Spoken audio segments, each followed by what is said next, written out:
Thanks for tuning in to your daily dose of quick real estate updates, local housing trends, and market data, plus tips, tools, and strategies to help you buy, rent, or invest with confidence. You're now getting ready with RealiCare Reports, powered by the innovation team, Cami and Rex. Now go grab your favorite morning beverage, whether that's coffee or tea, and let's enjoy this episode. Welcome to the deep dive. Let's jump right in. Zillow's latest rent report, the one for March, it shows the typical asking rent in the U.S. just passed a pretty big number. Yeah, it's now $2,005, a significant threshold crossed. $2,005, and we're seeing that steady growth pattern continue, right? That's right. It's up 0.6% just from February to March.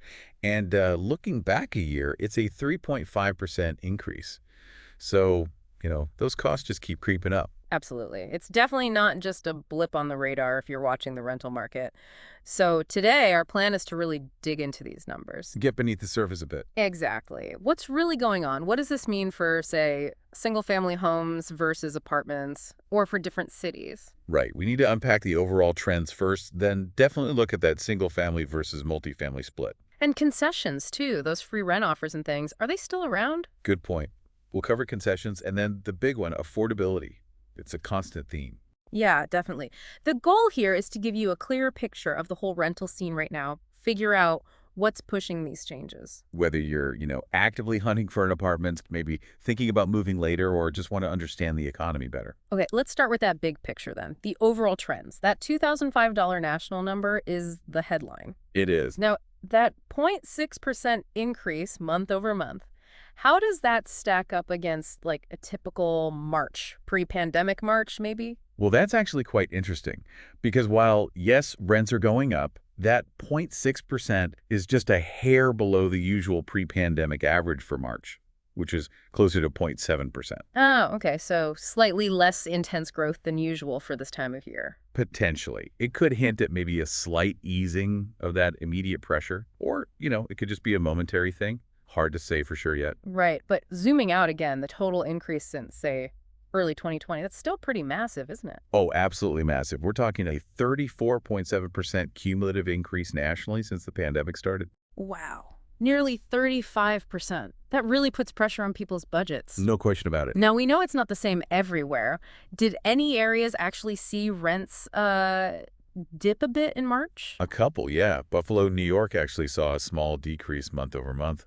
Oh. And then you had places like Louisville, Philadelphia, Miami, and Milwaukee, where the increases were really tiny, like less than 0.25%. So yeah, some spots are cooling off a little locally. A bit of variation there. But where's the pressure really on? Where are rents climbing the fastest right now? If you look year over year, it's still mostly upwards. Like 47 of the 50 biggest metro areas saw rents increase compared to last March. 47 out of 50. Okay. Yeah, and the top 5 for annual growth. Yeah. Hartford, Cleveland, Providence, Chicago, and Columbus, they're all seeing jumps between roughly 5.8% and 6.8%. Hartford, Cleveland, Providence. That really shows where things are heating up most intensely. Definitely highlights those regional hotspots. Okay, that gives us the overall view. Now let's pivot to something really important for renters. The difference between single-family houses and, apartments in multifamily buildings. Sounds like there's a real split there. There absolutely is. They're behaving quite differently. So for single-family homes, the typical asking rent in March hit $2,223. Okay, pricier. Yeah, much pricier. And that's up 0.6% from February, similar to the overall rate. But year over year, it's up 4.1%, a bigger jump. 4.1%, and since the pandemic. That's where it's really stark. Single-family rents are up an incredible 42.3% since early 2020. 42%. That is huge. Any exceptions there? Places where single-family rents didn't shoot up in March. Yeah, there were a few monthly dips. Hartford, actually, despite the high annual growth overall, plus Buffalo and Philadelphia saw small month-over-month decreases for single-family. And the smallest gains were in places like Riverside, California, and New York City. But yeah, the overall trend is clearly upwards. And who's leading the pack year over year for single-family increases? Cleveland tops that list with a 7.4% annual jump. Then you've got Chicago and LA right behind at 7.1%, yeah. Indianapolis at 6.4%, and Providence at 6.2%. Okay, so some overlap with the overall leaders, but slightly different emphasis. Single-family clearly in high demand. definitely. So what about the multifamily side then? The apartment buildings? What's the story there? Right, apartments. The typical asking rent there was $849 in March, so quite a bit lower than single family. Yeah, almost $400 difference. Exactly. And interestingly, the monthly increase was slightly higher at 0.7%, just edging out single family, but the yearly increase is much lower, only 2.9%. Oh, okay. So slower growth over the past year. Right. And the pandemic era increase is also less dramatic, 28% compared to that 42% for single family. It suggests, a different set of pressures. So apartments generally more affordable, haven't seen quite the same crazy surge. Any monthly dips for multifamily? Yes, Louisville and Buffalo again saw small monthly drops in apartment rents. And the places with the smallest gains were St. Louis, Milwaukee, and Austin. And the biggest year-over-year increases for apartments, where are those happening? Hartford is number one again at 7.1%. Right. Then Providence, Columbus, Cleveland, and Chicago follow. So a lot of the same cities showing up across the board, but the magnitude differs. Okay, this split is really clear. Single family, way more expensive, huge pandemic increase. Multifamily, more moderate increases, relatively more affordable. What does this mean for you, the renter, in terms of affordability? Yeah, this is where it gets practical. The report calculates that a typical household would need to spend about 32.6% of their income for a single-family rental. Oof, that's definitely above that 30% guideline people talk about. It is. It's pushing further into that territory. Yeah. But for multifamily, it's lower 27.1% of income. Okay, still significant, but under the 30% mark on average. Exactly. So while everything's gotten less affordable compared to before the pandemic, apartments, relatively speaking, are the more accessible option for many. Makes sense. And maybe drives more people towards apartments. Now let's talk concessions. The first month, free deals, free parking, that kind of thing. What's happening there? Well, in March, about 39.8% of rentals on Zillow were offering some kind of concession. So still pretty common, almost 4 out of 10 listings. Okay, nearly 40%. That seems high. It is quite high historically. But here's the twist. That's actually the first monthly decrease in concessions we've seen since way back in 2022. It dropped 1.3 percentage points from February. Ah. So after landlords were increasingly offering these deals, maybe the tide is turning slightly. It could be. It might signal that competition for rentals is heating up again, maybe especially for those more affordable apartments we just talked about. Right. If demand is strong, landlords don't need the sweeteners as much. Precisely. But it's important to add, even with that small monthly dip, concessions are still way more common than they were last year. Oh, really? By how much? Still up 6.8 percentage points compared to March of last year.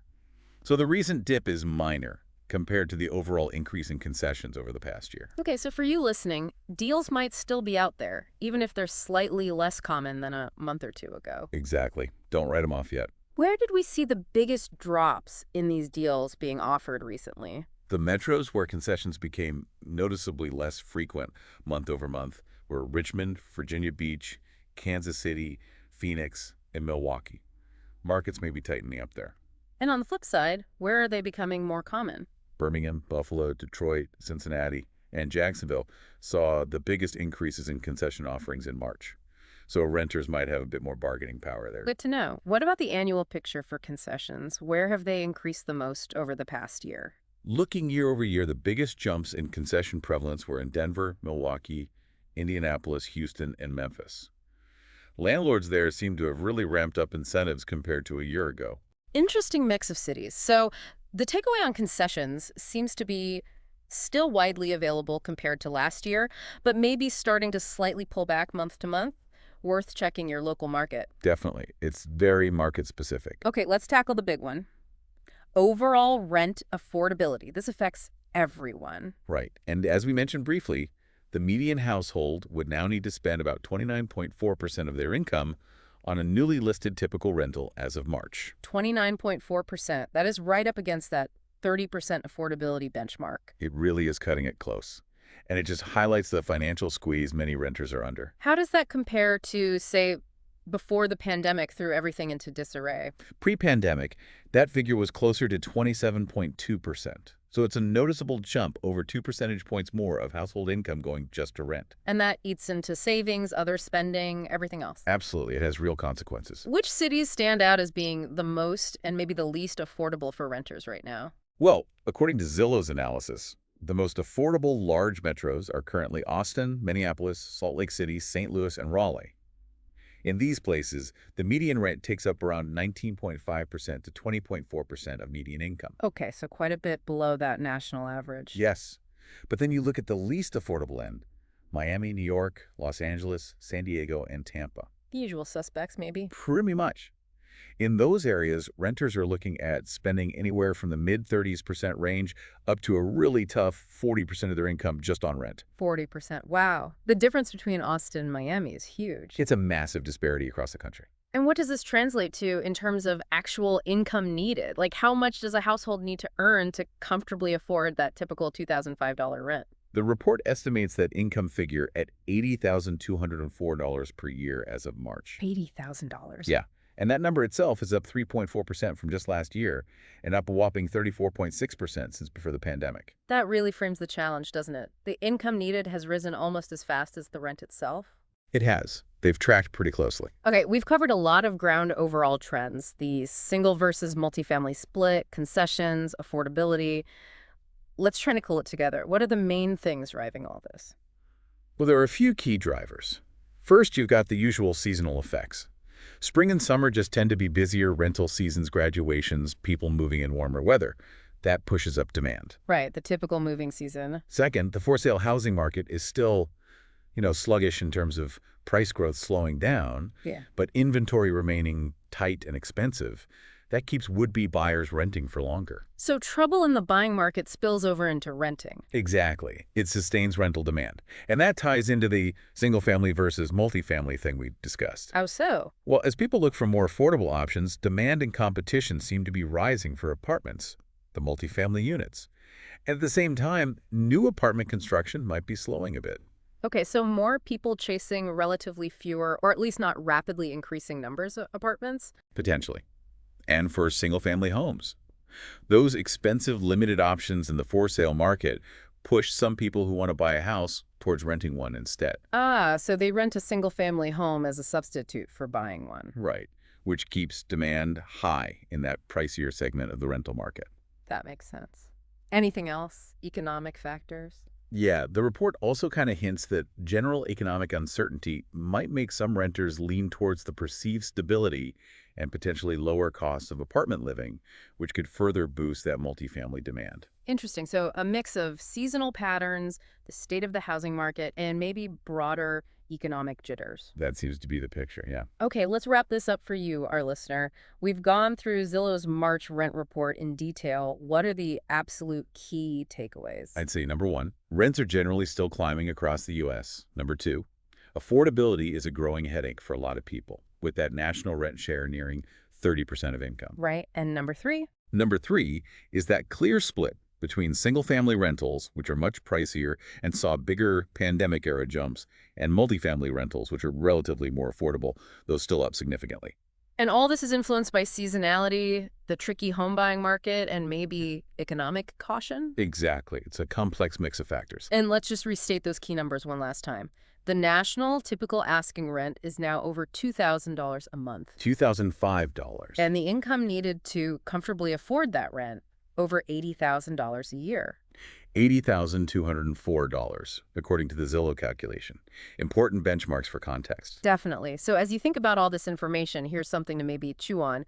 Considering these national trends, the rising costs, the affordability squeeze, the difference between house and apartment rentals, how might this influence your housing situation or plans in the next few months? Yeah, how do you balance what you can afford with the type of place you need and where you want to live? It really underscores the need to look closely at your own local market, too, because as we saw, there's variation. These national numbers are a guide, but your city might have its own story. Absolutely. Definitely worth digging into those local details. Well, that wraps up today's episode of Reality Reports, where real estate meets real life. For more updates, tools, and insights that will help you buy, rent, or invest with confidence, be sure to follow, subscribe, stay connected, stay informed, and stay ready. Until next time.